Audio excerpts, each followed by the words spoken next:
On a tous un truc plus ou moins proche ou plus ou moins lointain qui nous a marqué plus qu'autre chose, que l'on a envie de partager parce que justement, on a un besoin d'introspection sur ce moment-là ou avec cette rencontre-là.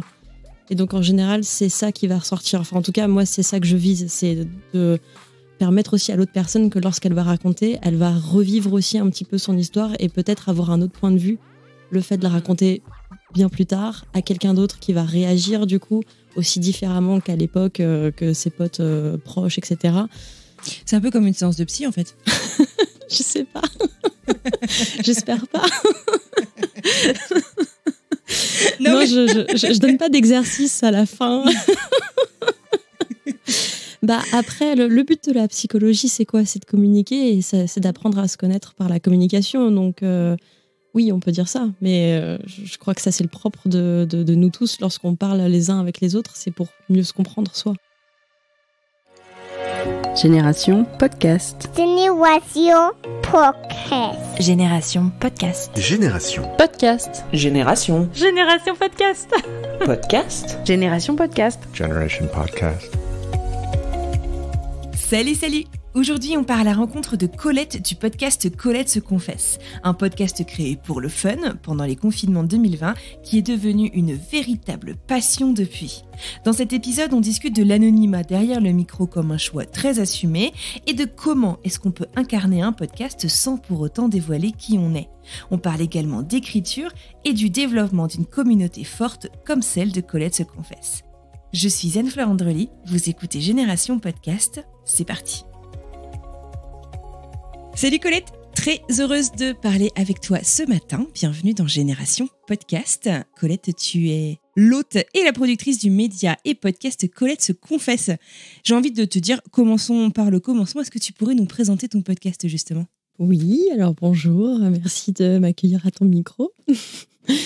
Le podcast Colette se confesse se divise en 2 formats. J'ai un format avec des histoires immersives où en fait chacune peut écouter et découvrir, connaître ses désirs avec des histoires. Donc ça permet de faire évader l'imaginaire et découvrir un peu toutes les formes de sexualité qui puissent exister, toutes les manières de faire l'amour, le romantisme, le trash, il y a de tout.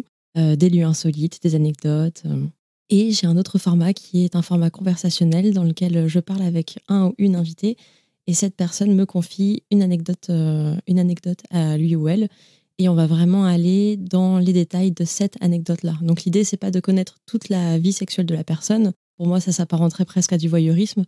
L'idée, c'est vraiment d'aller au profond d'une histoire, une rencontre, et pourquoi cette personne me partage cette anecdote-là et pas une autre. Quels ont été les enjeux. Donc en même temps, je demande à ce que ce soit excitant et plutôt fun à raconter. J'aime bien qu'on m'invite vraiment à reconstruire l'image ensemble pour que je puisse me projeter moi-même quand la personne me raconte. En fait, moi, je suis l'histoire avec eux. C'est ça. Ouais, je suis la première auditrice finalement de ce que je fais. Et aussi, du coup, aller creuser un peu vraiment dans les enjeux sociétaux, les relations, pour apprendre à communiquer avec son ou ses partenaires. Et alors justement, les interviews, c'est quelque chose d'assez nouveau dans Colette se confesse. Tu l'avais fait l'été dernier, si je ne me trompe pas, enfin le premier été, et tu viens de le relancer là dans ton podcast, c'est ça ? En effet. En fait, ça a commencé à la base avec des potes qui m'ont dit « Ouais, mais… » surtout un pote en particulier, Arthur, du coup, qui m'avait dit « Ah, mais moi, j'ai trop envie de participer à ton podcast, mais j'ai plus envie de faire de la conversation plutôt que d'écrire un truc. Je voudrais pas qu'on fasse ça. » Et je lui ai dit « Franchement, si ça te fait triper, en plus, moi, je passe un bon moment avec toi et tout, pourquoi pas ? Essayons, on voit ce que ça fait. Enfin, on voit ce que ça donne, quoi. » Et puis, en effet, on a tous les deux passé un super bon moment, on a adoré. Et j'étais contente de pouvoir faire ça avec lui et de le partager. Et en fait, ce qui s'est passé, c'est que dans la foulée, une demi-heure après qu'on ait fait l'enregistrement, sa copine est arrivée. Et il s'avère que c'est la fille dont il parlait dans l'histoire. Et du coup, on en a rigolé, etc. Et puis après, je lui ai dit, et toi, ça te dirait pas de raconter ton point de vue ? Et du coup, elle était là, vas-y, allez, pourquoi pas ? Et donc, elle que je connaissais depuis littéralement à peine 24 heures, que j'avais vue très brièvement. Et donc, dans la foulée, je l'ai enregistré. Et puis, elle m'a aussi partagé du coup son point de vue. Et du coup, ça donne un bon un bon feedback de la relation avec les deux points de vue, quoi. Et alors c'est rigolo parce qu'effectivement ton podcast s'appelle Colette se confesse, c'est vraiment ça en fait, c'est aussi tu vas aller cueillir ces confessions, ces histoires qui sont de l'ordre de l'intime, quand tu le fais avec des gens que tu connais, j'imagine que en fait non, j'allais dire c'est plus facile, non pas forcément, j'en sais rien en fait, tu vois. Comment est-ce que tu fais pour convaincre ces personnes de venir te raconter leurs histoires? Et je sais pas si c'est convaincre, mais c'est même trouver les histoires. Tu vois, pour Arthur, c'était particulier, mais comment ça se passe? C'est une bonne question parce que pour l'instant, c'est vrai que ça s'est fait assez... c'était assez différent, en fait, à chaque fois, pour chaque personne. C'est que, par exemple, y a une personne qui n'est pas encore passée, d'ailleurs, mais qui va passer dans les prochains épisodes, où c'est quelqu'un que j'ai rencontré dans un bar, mais parce que je parlais de cul avec des copines, et il nous a entendu parler de... Il nous a entendu parler de sexualité, et pendant que sa meuf était partie aux toilettes, il a fait « Ah, ça parle vachement de cul à votre table !» Et là, du coup, on commence à lui raconter « Oui, voilà, moi je fais un podcast, non. » Et là, le mec me sort « Ah écoute, c'est drôle parce que moi, j'organise des soirées libertines. » Et du coup, de là, je lui ai dit « Ah ça te dirait de parler à mon micro ?» Donc voilà, ça, c'est un exemple. Il y en a eu d'autres où c'est des personnes déjà que j'ai pu rencontrer dans d'autres cercles d'amis ou quoi. Et du coup, je sais que déjà, elles ont une histoire à raconter. Enfin, je connais pas vraiment leur histoire, mais je sais qu'elles ont un avis, en fait, sur le sujet. Et du coup, finalement, le podcast, c'est un peu une excuse pour moi pour aller discuter vraiment de ces sujets-là précisément avec ces personnes et d'en apprendre énormément pour moi et aussi pour tout le monde, quoi. Et est-ce que, parce que tu disais tout à l'heure que vous choisissez une anecdote, une histoire particulière, et que tu vas pas forcément, tu vas pas faire comme ici, par exemple, un portrait général de la vie sexuelle de la personne. Du coup, est-ce que tu filtres en amont ou tu essayes de garder en fait aussi cette spontanéité de l'échange directement, tu vois, au moment de l'enregistrement? Alors moi, ce que je fais, c'est que je demande toujours à ce qu'on sait au téléphone une première fois. Pour moi, ça, c'est hyper important parce que déjà, ça permet d'expliquer ma démarche, qui je suis, pourquoi je fais ça, que justement, je ne veux pas que ce soit du voyeurisme, c'est pas ce que j'attends de toi. Quelque part, moi, c'est vraiment une de mes craintes, c'est que la personne, justement, me dévoile toute sa vie. Et je suis là, non, en fait, je serai la première mal à l'aise. J'ai pas envie de connaître tout ton jardin secret. Ouais. Donne-moi un bout et ce sera beaucoup plus séduisant, au contraire. Donc, première chose, c'est du coup, j'ai cette personne au téléphone et je lui explique aussi l'importance pour moi de l'anonymat. Donc, tu n'es pas obligé d'utiliser ton vrai prénom si tu n'en as pas envie. Si tu le choisis, d'accord. Les personnes que tu cites, je vais te demander de jamais dire leur vrai prénom à elles. Tu peux en utiliser d'autres parce que peut-être qu'elles sont d'accord aujourd'hui, mais que dans 2 mois, elles ont changé d'avis. Et ça, je préfère qu'on évite. Pareil pour l'âge, je demande à ce qu'on ne partage pas forcément d'âge ou quoi, sauf si c'est vraiment important à l'histoire et que eux, ça leur tient à cœur. Et voilà, moi, pas de critères identifiants, quoi. Ouais, c'est ça. Pareil pour le lieu. Toutes ces choses-là, moi, c'est vraiment des choses où je leur dis, tu peux même, je t'encourage même à antidater si je le souhaite. Tu peux dire que ça s'est passé il y a 10 ans et en fait, ça s'est passé il y a 2 semaines. Tu peux dire que c'est passé il y a 2 semaines et en fait, c'était il y a 3 ans. Ça ne me regarde pas et si toi, ça te rassure, on le fait. Parce que finalement, l'important, c'est pas ça. L'important, c'est ce qu'on raconte, c'est la rencontre, c'est les tenants aboutissants, c'est la relation, quoi. Donc, il y a ça. Et puis après, là, du coup, lors de cet échange, en général, je demande, premièrement, du coup, là, comme ça, est-ce que toi, il y a quelque chose auquel tu penses tout ce que je te dis là, à quoi toi, ça va te faire réfléchir? Et donc, cette personne-là, soit parfois, elle n'a pas d'idée, et du coup, je lui pose des questions, et puis on va aller creuser et tout. Mais en fait, généralement, très souvent, on a quand même tous un avis sur le sujet, ou surtout, on a tous un truc plus ou moins proche ou plus ou moins lointain qui nous a marqué plus qu'autre chose, que l'on a envie de partager parce que justement, on a un besoin d'introspection sur ce moment-là ou avec cette rencontre-là. Et donc, en général, c'est ça qui va ressortir. Enfin, en tout cas, moi, c'est ça que je vise. C'est de permettre aussi à l'autre personne que lorsqu'elle va raconter, elle va revivre aussi un petit peu son histoire et peut-être avoir un autre point de vue. Le fait de la raconter bien plus tard à quelqu'un d'autre qui va réagir, du coup, aussi différemment qu'à l'époque, que ses potes proches, etc. Donc, il y a tout ça. C'est un peu comme une séance de psy, en fait. Je sais pas. J'espère pas. Non, je donne pas d'exercice à la fin. Après, le but de la psychologie, c'est quoi? C'est de communiquer et c'est d'apprendre à se connaître par la communication. Donc, oui, on peut dire ça. Mais je crois que ça, c'est le propre de nous tous lorsqu'on parle les uns avec les autres. C'est pour mieux se comprendre soi. Alors justement, quels sont les objectifs de Colette se confesse? C'est de permettre de se connaître soi mieux, c'est de permettre aussi de développer ta communication du désir autour de la sexualité. Est-ce que c'est toujours les mêmes objectifs aujourd'hui? Alors c'est tout à fait ça, ouais. Le but, c'est vraiment d'apprendre à se connaître, apprendre à connaître ses désirs et ses besoins. C'est vrai que généralement, j'insiste pas sur nos besoins, mais en fait, le vrai du vrai, c'est ça. Plus que les désirs ou les envies, c'est quels sont tes besoins. Et du coup, c'est ça qui va créer, c'est tes besoins qui vont créer tes envies et tes besoins et tes désirs finalement. Et du coup, après, comment apprendre à les communiquer et surtout à finalement normaliser tout ce qui existe.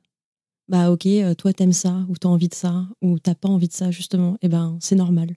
T'es pas plus bizarre que quelqu'un d'autre parce que t'aimes pratiquer ci, ou au contraire, parce que t'as peut-être pas envie de rien du tout. Enfin, que tout est normal. Je crois que c'est le vrai but de tout ça. Ça l'a toujours été, mais ça n'a pas été toujours conscientisé. Au tout début, moi, très franchement, quand j'ai commencé, c'était hyper spontané. J'ai pris mon micro, j'ai commencé à faire une histoire. Elle n'était pas écrite à l'avance ou rien du tout? Il y a eu tout. Il y a eu des trucs où je prenais vraiment mon micro et je racontais ma vie. Un truc qui a été vraiment un déclic, c'est que j'ai lu une histoire érotique un soir en ligne. J'ai pris mon Zoom pour m'enregistrer. Et là, c'était la première fois que je faisais ça. Et dans la foulée, j'ai envoyé à l'auteur parce qu'il y avait juste un mail, c'était anonyme, mais il y avait juste un email à la fin du texte. Et je lui ai dit, salut, j'ai fait ça. Ça peut te faire triper. Et en fait, l'auteur m'a répondu, il m'a dit « Ah, mais c'est vachement bien, enfin, tu peux en faire plus, continue. » Ouais, il y a un naturel, il y a un truc. Et j'étais genre « Ah bon, je sais pas, moi j'ai fait ça sans réfléchir. » Et puis en fait, je me suis rendu compte que c'est ça dont moi j'avais besoin, en fait, finalement. C'était une manière de m'exprimer. Et puis c'était aussi, pour moi, quelque part, je pense, une manière de me dire à moi aussi « Ok, j'aime le sexe et c'est normal, en fait. » Ouais, c'est pas un tabou en soi. Mais...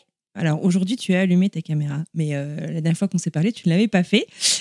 Tu t'appelles Colette, c'est pas forcément ton vrai prénom.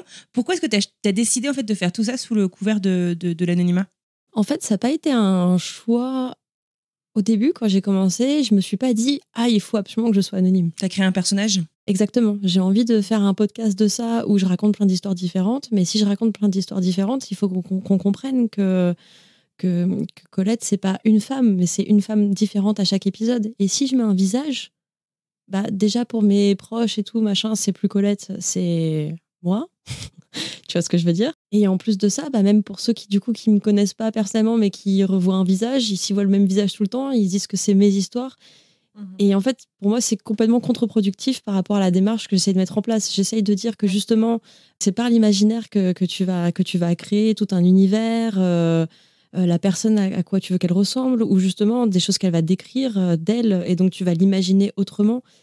Et c'était vraiment une manière pour moi d'inviter en fait à l'ouverture d'esprit et à dire voilà, en fait, je m'appelle Colette, je peux être grosse dans un épisode, mince dans un autre, brune, blonde, chinoise, noire, tout ce que tu veux, américaine, j'en sais rien. Enfin, je raconte plein de trucs, mais c'est juste pour dire que ouais, c'est parce que en fait, on est quand même extrêmement, mais vraiment hyper limité en fait dès qu'il y a du visuel. Et ça, par contre, je m'en suis rendu compte après coup. Je me rends compte maintenant en fait, avec du recul, parce que je vois que les messages que je reçois sur Instagram, par exemple, des choses comme ça des auditeurs, j'ai énormément d'amour, d'encouragement. C'est vraiment, c'est très très cool. Et j'ai jamais reçu un seul dick pic, un seul message graveleux. Enfin vraiment, le plus graveleux que j'ai reçu, c'est des trucs, c'est un mec, par exemple, qui voulait être hyper soumis et qui me demandait telle ou telle chose, mais c'était même pas graveleux finalement. Il faisait une demande, il va voir là où c'est possible et il gratte et puis il voit que c'est pas possible et puis il arrête, quoi. Enfin, ça, c'est fou. Et quand je compare avec d'autres personnes qui parlent pas du tout de sexualité, qui ont juste des comptes sur Instagram ou enfin, n'importe quoi, et juste parce qu'elles ont des photos d'elles qui reçoivent des tout et n'importe quoi, enfin, je me rends compte de la différence. Enfin, c'est incroyable. Et c'est justement là aussi la force de l'audio. C'est pour ça que tu t'es dirigée vers l'audio, vers le podcast pour raconter ces histoires? Moi, j'avais commencé à faire de l'audio il y a 5 ans. J'avais lancé un projet de documentaire sonore. Ah, ok. Et donc déjà, j'avais acheté un Zoom à ce moment-là. J'étais partie dans un pays à l'étranger. J'avais une question. C'était vraiment comme un reportage journalistique, etc. Donc le projet était tombé à l'eau parce que je me suis fait voler mon matériel lors du voyage. Oui, ouais, mais bon, ça n'enlève pas toutes les richesses que le projet m'a apportées, toutes les belles rencontres, et puis surtout, ça m'a vraiment confortée à l'idée que j'adorais travailler avec le son, j'adorais le fait que tout d'un coup, la personne, quand elle n'a pas une caméra braquée sur elle, elle se livre vachement plus à toi, tout l'intimisme en fait que ça crée, j'adore. Donc moi, j'ai d'abord voulu faire un podcast avant de vouloir parler de sexualité. D'accord, ok. Je savais pas quoi ce truc, et puis finalement, la sexualité, c'est venu très naturellement parce que je pense que c'est un sujet qui est important pour moi. Mais je crois que comme tout podcasteur, finalement, c'est parce qu'on écoute nos envies, on écoute notre feeling, qu'après, tout d'un coup, on se met dans un projet de ouf, et on est là genre, ah ouais, j'en ai carrément fait un projet, d'accord.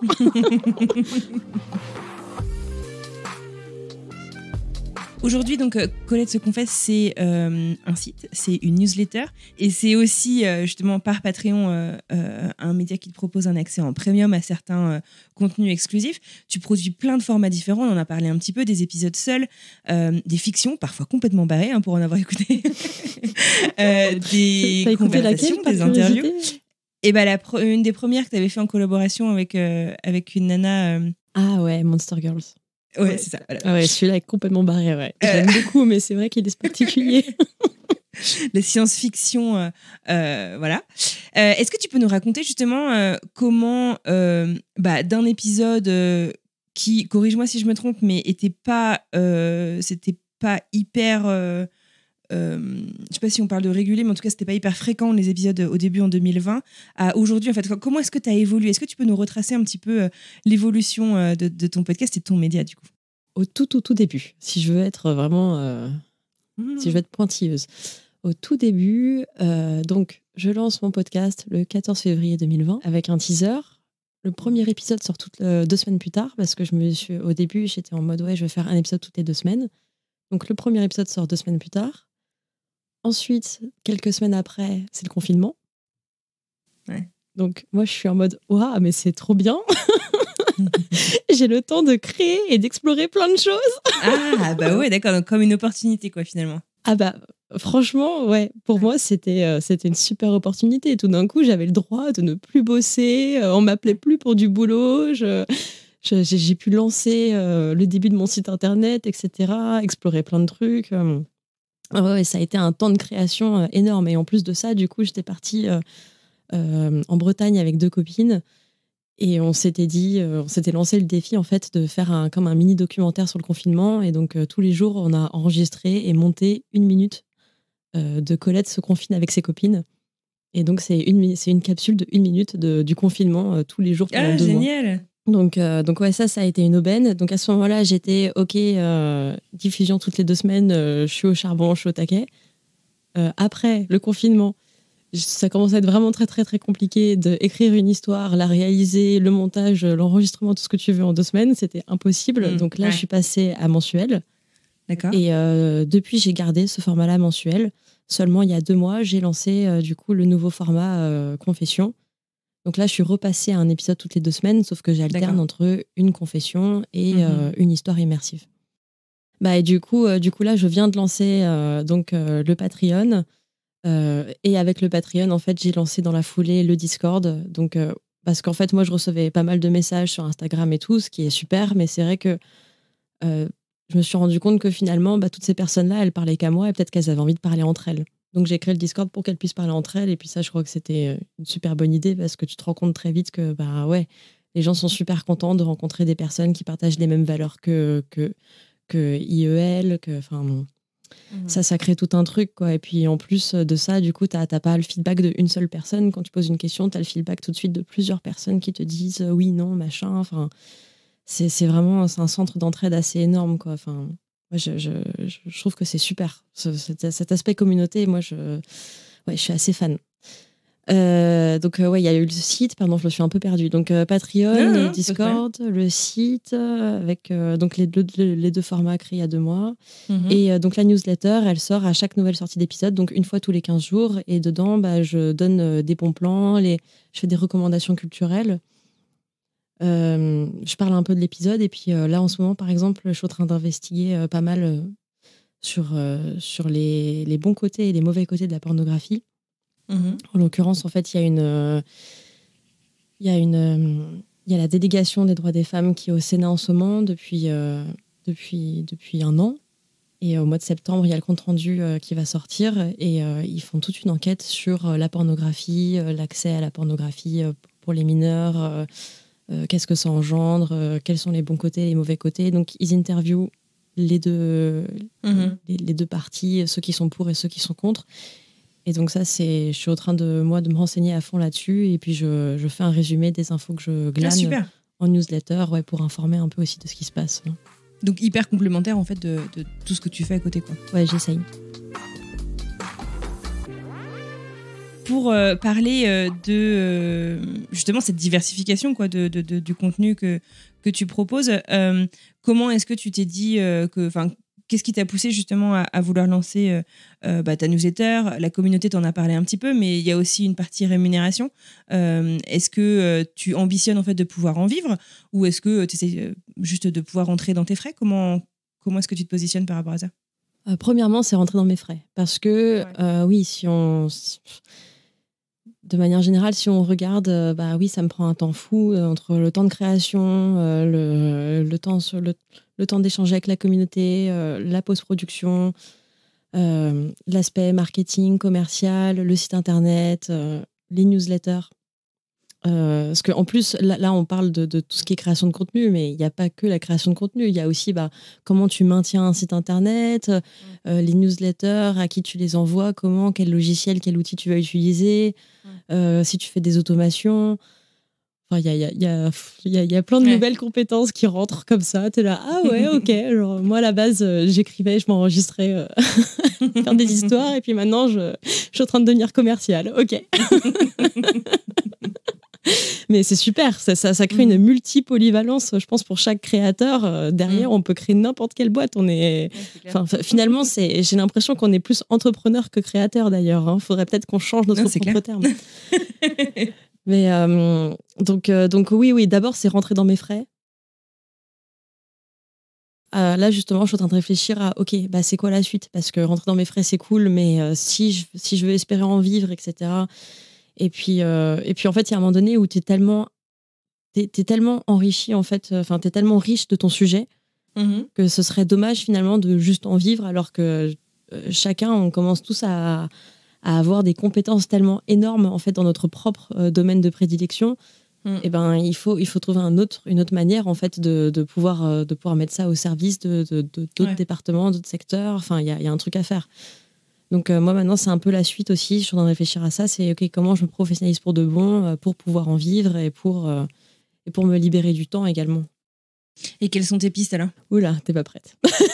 Ah si. Il y en a plein. Non, il y en a plein, parce que moi j'ai tendance à être un peu une machine à idées, donc je vais tester plein de trucs, je vais garder, pas garder, c'est... Dans ma tête, parfois, c'est un peu compliqué. Mais en ce moment, par exemple, là, je me renseigne énormément sur le métaverse. Ah ouais. J'ai l'impression que pour l'avenir de Colette se confesse, ça peut être vraiment intéressant. Tu veux expliquer un petit peu ce que c'est? Parce que je suis pas sûre que tout le monde sache de quoi il s'agit. Alors, le métaverse, c'est bien, c'est un bon exercice pour voir si j'ai bien compris moi-même. Le métaverse, en gros, si j'essaie de vraiment vulgariser ça, c'est la suite des jeux vidéo. C'est qu'en gros, avant les jeux vidéo, avant, encore maintenant, les jeux vidéo, on peut y jouer, puis on peut y jouer en ligne, et puis on a accès à la communauté et on discute avec eux. Et il y a peut-être moyen d'acheter des goodies, etc. Et le métaverse, tu vas pouvoir acheter des goodies, des choses comme ça dans ton jeu. Et sauf qu'ils vont t'appartenir pour la suite. Et sauf que maintenant, c'est plus forcément qu'un jeu vidéo. Il y a aussi des concerts qui sont organisés. Notamment, il y a Fun Radio qui a organisé des concerts et qui a vendu ses places en NFT pour accéder au concert. Donc, même si tu n'y es pas physiquement, tu peux y être, etc. Et à l'inverse, les tickets NFT, tu peux les utiliser pour aller au concert physique. Donc, il y a tout un truc comme ça qui est en train de se mettre en place. Ça a vraiment explosé aussi pendant le confinement avec justement des DJ qui savaient plus trop comment travailler et qui se sont mis dans le métaverse. Et tout d'un coup, les gens, voilà, un peu comme ce qui s'est passé avec Zoom, etc. Et tu as aussi tout plein de gens qui se sont retrouvés dans le métaverse pour danser, faire la fête ensemble, malgré le fait d'être chez soi, quoi. Donc, c'est du Web 3, en gros, le métaverse. Donc, ça appartient, c'est relié au tout le monde de la blockchain. Bon, je ne vais pas rentrer dans tout là-dedans parce que c'est un peu compliqué. Mais justement, il y a Ça peut être un nouveau moyen en fait pour tout ce qui est créateur de contenu, etc., de retrouver sa communauté ou de créer une nouvelle communauté et de toucher plein de personnes qui sont ailleurs dans le monde et de se retrouver en fait au même endroit. Parce que le métavers, c'est un jeu, c'est un monde virtuel, donc tu peux rentrer dedans un peu comme dans les Sims. Tu rentres dedans et tu vas sur telle planète ou tel lieu et tout d'un coup, tu vas assister à un concert, une conférence en ligne, un webinar et pourquoi pas un petit boudoir pour écouter des histoires érotiques. Excellent, ouais, c'est intelligent. Et est-ce que tu as envisagé d'autres manières en fait de financer ou est-ce que tu vas essayer des moyens complémentaires ou est-ce que pour l'instant tu es déterminé à tenter les NFT? Moi, c'est pas les NFT que je vais tenter. Peut-être dans un deuxième temps. Mais parce que justement, métaverse, NFT et crypto, c'est 3 choses qui peuvent être complémentaires, mais c'est pas la même chose. Ah ok, d'accord, ok. NFT, moi j'avoue que je le maîtrise moins bien que les autres, ok. Ouais, non, mais de toute façon, je t'avoue, je suis en plein dedans, donc moi j'ai compris ça il y a 2 jours. Hein, donc, donc tout va bien. Mais en gros, ouais, le métaverse, tu peux rentrer dedans.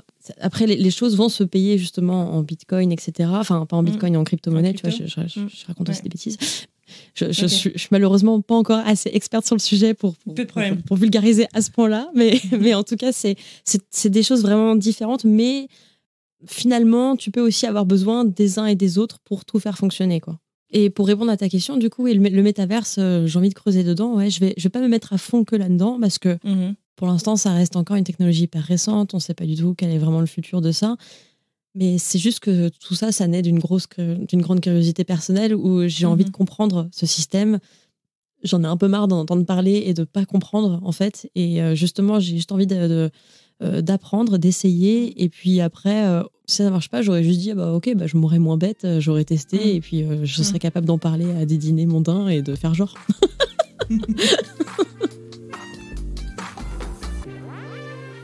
T'es hébergé chez Acast, hein, toi, c'est ça? Oui. Acast qui est hébergeur, mais qui est aussi, et peut-être même surtout, régie pub. Est-ce que c'est facile ou difficile, tu vois, d'obtenir des sponsors en parlant de sexualité? Enfin, je sais que, tu vois, les sponsors, ça dépend vachement des sujets, quoi. Ouais, carrément. Non, c'est intéressant que tu soulèves ce sujet parce que justement, quand tu parles de sexualité, en fait, ce qui se passe, c'est que les annonceurs, ils vont cocher et décocher des cases où on leur propose différentes sections, automobiles, voilà, exactement. Et comme ils ne savent pas ce qui se cache derrière sexualité, ça peut prêter à confusion. Et donc, on n'a pas envie de se retrouver sur du contenu qui soit pas éducatif ou qui soit pas bienveillant, etc. Donc, les annonceurs vont un peu systématiquement décocher. Du coup, toi, derrière, quand tu fais un média qui est plutôt bien, enfin, j'espère, en tout cas, je crois, qu'il y a des bons retours, en tout cas, qui a l'air bienveillant et qui est là pour la bonne cause, du coup, tu te retrouves un peu pénalisé par ce genre de système. Donc, c'est pour ça qu'il faut être un peu plus malin et de se dire, ok, se détacher de ça. Et clairement, oui, la monétisation, pour moi, c'est pas un revenu principal et ça ne le sera pas. Alors, sans dévoiler ta vie parallèle, à côté de la vie de confesse, de Colette, putain, j'arrive plus à parler, c'est dramatique. Mais avec toi, je serais prête à me confesser. Oh, c'est gentil. Est-ce que tu écrivais déjà des nouvelles érotiques? Est-ce que tu écrivais déjà avant en fait, de te lancer dans le podcast? Ou est-ce que c'est finalement un talent que tu t'es découverte quand tu t'es vraiment mise derrière ton micro? Pas autant. J'ai toujours aimé écrire. Généralement, j'écrivais pas mal pour mes amants. Ah, génial. Mais pas forcément des trucs érotiques, hein, mais juste, c'est vrai que c'est un peu avec eux que je déliais ma plume et que je montrais un peu plus mon univers un peu à moi, imaginaire, où je peux parler de la pluie et du beau temps, mais je vais essayer de le faire bien. Le podcast, c'est vrai que pour moi, ça a été un peu la bonne excuse de « Ok, maintenant, meuf, t'as un épisode à sortir par mois, donc va falloir que je mette le pied à l'étrier. » Et je pense que c'est aussi pour ça que j'ai choisi ce format-là et pas un autre. C'est que j'aime beaucoup cette régularité. Ça me permet justement moi-même de me dire « Ok, j'ai une deadline, il faut que je me mette à écrire, il faut que je me mette à lire, il faut que je me mette à me renseigner, à discuter avec des gens. » Et c'est vraiment un moteur. Tes histoires, comme tu le disais, sont immersives. On peut être excellente auteure, on n'a pas forcément tous les talents. Est-ce que tu as quelqu'un qui t'accompagne justement sur l'habillage sonore de tes épisodes ou est-ce que c'est toi qui fais tout? Ça dépend des épisodes. Parfois, Attends, j'essaie de réfléchir lesquels.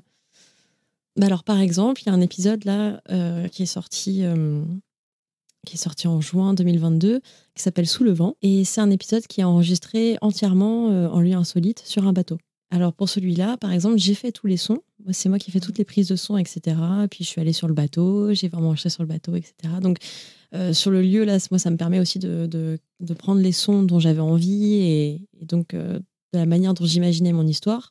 Et quand je suis arrivée au moment du mixage, donc vers la fin du montage et début du mixage, là, j'en ai parlé à un pote qui, lui, est très fort en mixage et tout. Et puis là, il m'a filé un coup de main. Et puis, comme je lui ai fait écouter, on a aussi un peu échangé. Il y a quelques sound design que j'ai rajouté grâce à lui parce qu'il m'a dit « Ah ouais, là, ce serait bien de mettre ça. » Et j'étais genre « Oh bah vas-y, pourquoi pas ?» Enfin, ça me donne un nouveau point de vue. Donc forcément, ça devient une collaboration qui est artistique. Et donc, il y a des choses dans lesquelles il m'a influencé plus ou moins, quoi. Ou même parfois, il y a des trucs où je me dis « Ah, mais ça, je crois que c'est pas bien, en fait. Et toi, t'en penses quoi ?» Puis du coup, là, j'échange avec lui. Donc ça peut arriver.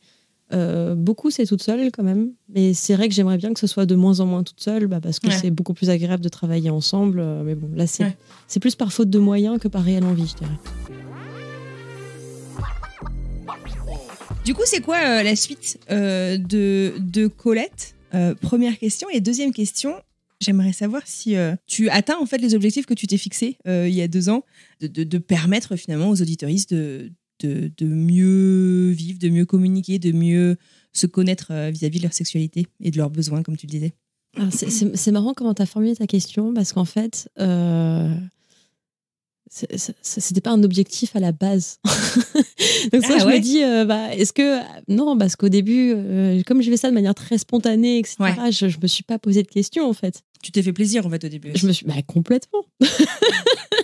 Et puis, je crois que moi-même, j'avais besoin de m'exprimer, d'explorer certaines choses, d'explorer plein de choses, plein d'envies de ma sexualité. Et puis, en fait, le podcast, c'était un peu aussi mon excuse pour aller faire telle ou telle aventure, qu'on se le dise, tu vois. Ouais, bien sûr, non, bien sûr. Ouais, j'ai envie de tester des choses, j'aime ça, et je vais y aller. Et puis, tout d'un coup, tout le monde vient de parler de ses histoires à lui ou elle. Tout le monde te dit « Ah, mais moi aussi !» C'est dingue, en fait, comment c'est générateur de discussions, de paroles. Mais tellement. Ouais, c'est génial. En fait, par contre, très vite, c'est vrai qu'avec les retours, que ce soit... en fait, ça a vraiment commencé avec mes proches. Ça a commencé avec mes proches filles, en fait, avec mes copines, qui m'ont dit « Waouh, meuf, c'est trop bien ce que tu fais. » Genre, ça y est, quoi. On va pouvoir en parler. Et pas forcément entre nous, mais je veux dire, de manière générale, c'est trop bien. Et du coup, moi-même, j'ai envie de plus affirmer la partie sexuelle de moi et j'en ai marre d'avoir honte d'être une femme et d'avoir des désirs, etc. J'ai envie de... donc ça, déjà, la première strate, elle est là. C'est l'influence et l'inspiration que tu offres à tes proches sans avoir cherché ça à la base, en fait. C'est très démonstrateur. Tu dis, ah ok, donc ce que je fais, ça fait du bien. Après, tu reçois des messages de gens qui ne te connaissent pas et que toi, tu ne connais pas. Et eux te disent la même chose, et voire plus, parce que comme ils ne te connaissent pas, justement, ils vont te confier des trucs encore plus intimes, peut-être, parfois. Donc, il y a ça. Et du coup, très vite, je me suis rendu compte, ok, mais en fait, le sens de tout ce que je fais, il l'est pour moi. Il te dépasse, quoi. Et voilà, il me dépasse, mais ça l'est pour moi, et en fait, ça l'est aussi pour les autres, et donc, il faut que je continue. Et là, j'ai l'impression qu'aujourd'hui, avec toutes les différentes choses que j'offre, que ce soit les histoires immersives, du coup, pour s'évader, ou les confessions, tout ce qui est axé autour de la communication et de parler de toutes les manières de faire l'amour, à chaque fois que je sors un nouvel épisode, je reçois des témoignages différents qui me disent « Ah ouais, c'est trop bien que tu parles de ça, parce que justement, personne n'en parle de manière aussi normale et aussi détabouifiée. Donc c'est trop bien. » Et puis surtout, dans mon podcast, j'appelle un chat un chat. Je suis pas là à tergiverser. Oui, non. Enfin, bref. Mais donc j'ai l'impression, en tout cas, pour l'instant, l'univers me le rend bien et m'encourage à continuer. Donc j'ai l'impression d'être dans la bonne voie. La suite, on verra. Le jour où j'aurai plus ces messages-là ou que je commencerai à recevoir des réflexions, là, il y aura une remise en question. Par rapport, en fait, à ce que tu disais sur le développement, sur les messages que tu as reçus, etc., qui t'ont encouragé à continuer, comment tu as fait, en fait, pour aller chercher une communauté ? Tu vois, quand on commence quelque part, on commence aussi beaucoup par nos premiers cercles d'amis, même de collègues, de voisins, de tout ce que tu veux. Ce que les Américains appellent les 3 F, Family, Friends et j'ai oublié le 3e F. Et du coup, comment est-ce que tu t'y es prise en fait, tu vois, pour aller rencontrer, virtuellement ton audience? Ou est-ce que ça s'est fait de manière hyper organique? En fait, ouais, ça s'est fait de manière hyper organique. Je crois que là, pour le coup, le confinement a été une chance. Parce que, en fait, les gens avaient le temps d'écouter, mais aussi ils avaient le temps d'échanger. Ils avaient le temps de partager à d'autres potes à eux qui étaient en manque de sexe, disons-le. Parce que le confinement, c'était quand même beaucoup de ça. On a peut-être oublié, mais 2 mois sans voir personne d'autre. Donc ouais, il y a eu un truc comme ça. Et puis aussi, quand j'ai commencé à créer mon podcast, je m'étais mise sur Instagram. Et du coup, je communiquais plein de stories à la con. Parce que moi aussi, j'étais comme tout le monde. J'avais plein de temps devant moi. Donc tout d'un coup, on passe vachement de temps sur les réseaux sociaux. Alors que c'est ça qui est dingue. C'est que quand on y repense, avant les réseaux sociaux, personne n'utilisait. Moi, j'utilisais pas du tout Instagram. Avant le confinement, tu veux dire? Ouais, avant le confinement. J'avais D'accord. un compte Insta perso, mais vite fait, où je postais des photos de voyage. Ça s'arrête là, quoi. Avec le confinement, j'ai créé mon Instagram pour le podcast. Mais après, même autour de moi, tout le monde s'est mis vachement plus sur les réseaux sociaux. Et maintenant, c'est devenu incontournable. Donc, ouais, ça, je pense que le confinement a été ma chance parce que ça a offert du temps un peu à tout le monde, que ce soit pour découvrir, parler de ça. Voilà. Après, comment ça s'est fait? En fait, ça s'est fait à fur et à mesure de recevoir, je pense, des messages sur Instagram et d'échanger avec la communauté. Et en fait, le Discord, c'est venu de là, d'ailleurs. C'est venu que je discutais avec un auditeur et je lui disais, ouais, j'aimerais bien faire ci et ça. Mais il m'a dit, mais pourquoi tu le fais pas?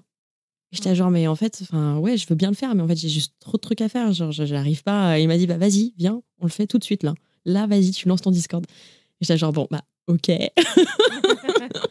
Et puis du coup, j'ai lancé le Discord et voilà. Et puis on a échangé. Je lui disais, tiens, qu'est-ce que je mets en story pour parler du Discord. Donc il a été un peu mon deuxième œil à dire ouais, ok, ouais, vas-y, mais cette phrase elle est cool. Et puis voilà, on a construit ça ensemble finalement en une soirée, quoi.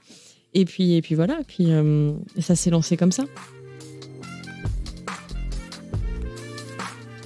Je voudrais te poser quelques questions pour terminer sur tes écoutes. Est-ce que toi, tu écoutes des podcasts? Ouais, mais alors des trucs assez différents parce que comme je disais tout à l'heure, comme j'ai différentes idées un peu qui pop, c'est vrai que moi j'aime bien, je vais aller écouter à fond ce truc-là, puis après à fond ce truc-là. Donc de manière régulière, alors si j'ai un podcast de manière régulière que j'écoute, j'écoute pas tous les mois, mais quand même dans tous les cas, je vais y revenir à un moment donné, puis je vais en écouter plusieurs d'un coup. C'est Tim Ferriss. Ah, donc podcast en anglais. Tu veux parler un petit peu du podcast parce que je suis pas sûre que tout le monde connaisse en France. Alors, tu vois, je serais curieuse de savoir s'il y a eu quelqu'un d'autre qui faisait du podcast avant lui, parce que moi, je le vois vraiment comme le créateur du podcast. Ouais. Il donne beaucoup de conseils d'ailleurs aux gens qui se lancent dans le podcast. Ah non, mais carrément. Et en fait, il a commencé, je crois, il y a plus de 10 ans. Même, je me demande s'il a même pas commencé il y a 15 ans, je sais pas. Moi, je l'ai découvert il y a peut-être 8 ans, je crois, maintenant. Et ça a tout de suite été une révélation, en fait. C'est que vis-à-vis du podcast, déjà, en fait. C'est que, ok, je me suis dit, ah ouais, j'adore ce format, j'adore le fait que je puisse faire le ménage et écouter des conversations hyper inspirantes de personnes qui ont réussi dans leur vie ou qui ont vraiment des convictions très particulières. Enfin, sur des points de vue comme ça, des choses qui est du parti pris, en fait. Je crois que c'est ça qui m'a vraiment plu. Et Tim Ferriss, donc c'est quelqu'un, en fait, c'est lui qui a créé à la base la 4 heures, ce que je le dis en anglais du coup dans ma tête, donc je traduis en français, c'est le 4 heures par semaine. C'est qu'en gros, il dit que tu peux la tout semaine faire. de 4 heures. Ouais, la semaine de 4 heures, merci. Ouais. Et il dit qu'en fait, tu peux tout faire, tu peux tout apprendre à hauteur de 4 heures par semaine. Et donc, il est un peu dans cette idée-là d'aller interviewer plein de gens pour découvrir quelles sont leurs méthodes de vie, de leur quotidien, leur routine, leur méthode de travail. Et c'est vraiment des interviews avec des personnes inspirantes. Il y a pas longtemps, il a eu Zuckerberg, et il a eu Sylvester Stallone. Enfin, voilà, t'as plein de gens très différents. Très parfois, il y a des gros geeks. Ouais, très éclectique. Parfois, il y a des personnes qui sont... il y a des écrivains, il y a des femmes extrêmement inspirantes aussi. Ouais, ça, c'est celui auquel je reviens beaucoup, quoi. Est-ce que c'est du coup, je sais pas, le podcast que tu recommandes le plus autour de toi, ou est-ce que, je sais pas, il y a un podcast récemment ou non d'ailleurs que tu as beaucoup envoyé autour de toi, tes potes, à ta famille, tes collègues, j'en sais rien, à dire faut absolument que tu écoutes cet épisode, il est dingue. Ouais, alors il y a un épisode de Vlan que j'ai écouté il y a pas longtemps, que j'ai trouvé vraiment super. C'est c'était avec Esther Perel. Ah, il a interviewé parce qu'elle est canadienne ou américaine, Esther Perel? Je sais pas si elle est américaine ou canadienne. En tout cas, elle parle très très bien français, donc ça ferait plus de sens qu'elle soit canadienne. D'accord. Mais et l'interview est super. Elle, génial, je l'ai pas écouté. Bah ouais, franchement, je le conseille. Elle parle des relations hommes-femmes et comment la société a évolué en fait. Donc en gros, qu'est-ce qu'on recherchait maintenant et maintenant qu'est-ce qu'on recherche, c'est que la société aujourd'hui, on parle plus en coefficient de bonheur plus qu'en coefficient de réussite. Là où avant on était vraiment dans la génération de nos parents, grands-parents, on était plus dans un coefficient de voilà comment faut que tu traces ta vie, et que maintenant finalement tu peux être pauvre et heureux et c'est ça qui compte. Enfin, donc c'est elle explique ça très très bien et je l'ai trouvée fascinante. Vraiment, j'ai pris une grosse claque. Elle a un podcast fantastique. Elle a plusieurs podcasts d'ailleurs, dont un où elle fait. En fait, elle est psychothérapeute, je crois, de couple. Ah ok, je savais. Et pas. Elle va écouter les couples. Ah mais si. Et c'est, je crois que c'est Mary Royer qui m'en avait parlé et qui m'avait recommandé et j'avais beaucoup aimé. Voilà. Ok. J'ai oublié le nom du podcast en lui-même. Mais... je vais aller chercher ça. Est-ce que tu as un dernier conseil que tu te chuchoterais toi-même à ta petite oreille d'il y a 2 ans? Ouais. Est-ce que tu es sûre de vouloir parler de sexualité? Parce que si tu es vraiment professionnelle et sérieuse avec tes envies derrière ce projet, il n'y a pas vraiment de business model et il n'y a pas vraiment de manière de gagner de l'argent avec. Ça, je crois que ça je le paye maintenant, c'est de ne pas m'être posé ces questions-là au début. Quelle est vraiment la rentabilité de ce que je fais derrière, et parce que voilà, j'ai commencé comme un hobby, puis après c'est une passion, etc. Enfin voilà, j'ai commencé avec le cœur, mais j'aurais bien voulu, il aurait fallu que je me pose plus de questions très concrètes, pragmatiques, afin de pouvoir durer dans le temps. Là, ça fait 2 ans et demi, je suis super contente, c'est trop cool, mais c'est vrai que c'est un combat quoi, de durer dans le temps. Mais qu'est-ce que tu aurais fait différemment? Enfin, tu te serais quand même lancée? J'aurais peut-être réfléchi à une autre manière. Je serais peut-être pas lancée de cette manière-là. J'aurais peut-être réfléchi à une autre manière de construire mes épisodes, le contenu. Peut-être que j'aurais fait tout de suite moins d'épisodes. J'aurais peut-être pas fait un mensuel. Je sais pas exactement qu'est-ce que j'aurais fait autre, mais c'est sûr que oui, de la fiction, une sortie d'une histoire digne de fiction avec tout ce que ça comporte comme contraintes et comme besoins artistiques et techniques de manière mensuelle, c'est pas un système viable économiquement parlant. C'est vrai que c'est une vraie question et c'est pas facile, comme tu dis, en fait, quand on commence avec le cœur, comme beaucoup de podcasteurs indépendants, tu commences juste par passion, juste parce que tu kiffes, quoi, parce que tu te fais plaisir. Et quand ça commence à prendre plus de place, c'est pas facile, en fait, d'avoir ces conversations, même avec soi-même, avoir ces réalisations à mi-parcours. En tout cas, écoute, je te souhaite de trouver le business model qui fera que Colette se confesse est pérenne, continue à se développer. Merci. Et bravo pour tout ce que tu fais, c'est vraiment génial. Merci beaucoup, bravo à toi aussi. C'est super. Merci. Ce que tu fais également.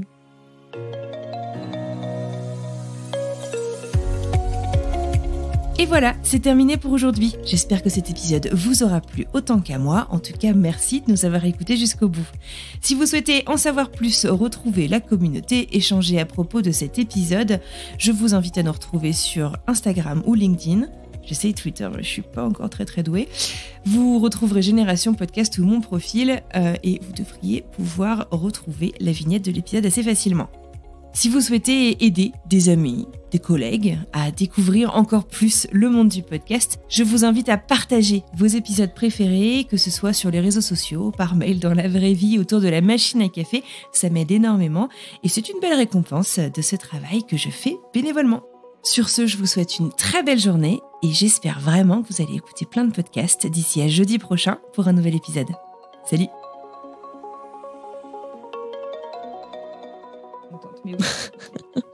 Fais pas ton américaine, hein. On connaît. Hein. Oh, you know, it was great. It was so great. Oh God, I just loved it. C'est vrai en même temps. Mais t'as vu, je prends le... Parce que j'entends les bruits de bouche, ça m'agace. Je les entends pas. Du coup, je mets le pop filter direct. C'est quoi, c'est un collant que t'as mis sur... Ouais, c'est un collant. Bah, en fait, normalement, comme je te disais, normalement, j'ai un pop filter, mais là, comme le coloc est parti avec, j'utilise un collant. J'adore. Ah, vous me l'avez jamais fait, celle-ci. Le détail. On va pas réussir à se concentrer, je crois. Mais ça va, avec ta mousse et tout, franchement, je suis sûre que ça s'entend pas. Hein.